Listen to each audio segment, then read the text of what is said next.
Weather patterns and terrain play a major role in firefighting efforts.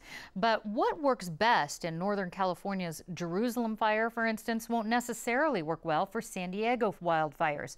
That's where the new SIM table at San Diego State University and a weather sensor network could help. Here with how are my guests, SDSU Viz Center Director Eric Frost and SDG&E Senior Meteorologist Stephen Vanderberg. Welcome to Evening Edition. Nice to be here. Thank you. Now, Eric, what is this new and improved SIM table and how does it work? It's new and improved in a profound way because our world is new and improved. Like with smartphones, that's way different, and social media. So this is taking the old of being able to sculpt sand like military people used to do for thousands of years, and now overlaying imagery on top of that so that you can now model what the fire is going to do. You see it in 3 dimensions, but you can actually also now overlay things like social media. So you have now millions of sensors that are bringing data for one monitor, which is now in 3 dimensions. And so that now with the new version of SIM table developed in New Mexico is an absolute extraordinary tool to help people that have to make a decision, like all of us if we had to evacuate. How we would understand might largely be how do we get the data, and now we can do it with very expensive things like YouTube. Okay.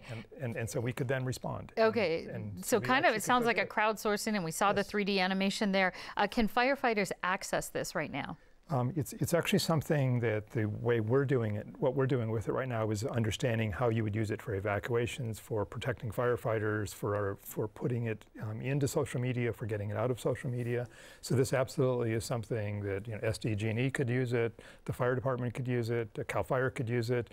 But it's available. It's available, and it's bringing together things that are also available to them, like social media.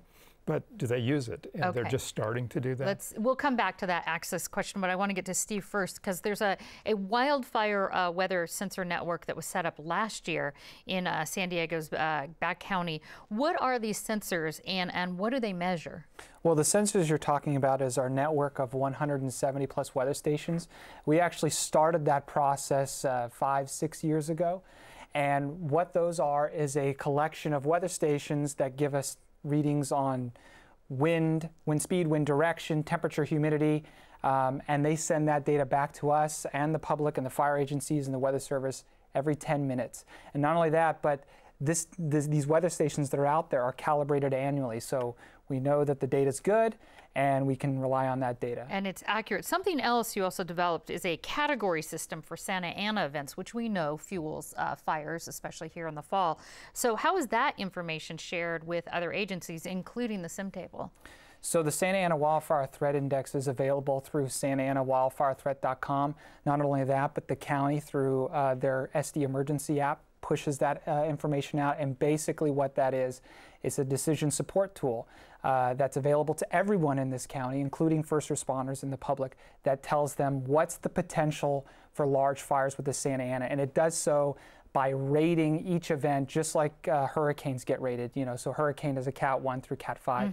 This gets rated on a scale from marginal to extreme, and when you start getting into those high and extreme ratings, that's when we're talking about the potential for events like October 2007 or October 2003. How is this information, I'll start with you, Eric, how is this information shared, or is it shared between the two groups and other agencies gathering this type of information that would be helpful for firefighters and for people just living here? In a sense, the time of being here at KPBS is remarkable in that sense, is that you are a forcing factor to have a lot of things take place. So they have data, we have a device. You could put them together, and then we're both sharing it out because our goal for both groups is how do you actually protect and help the people of the region.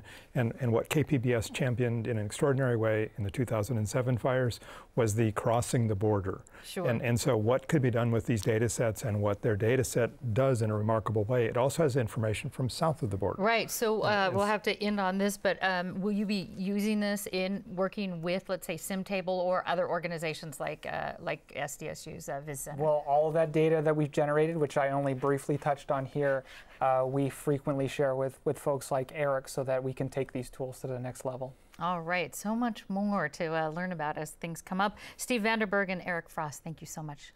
Thank you very, very much.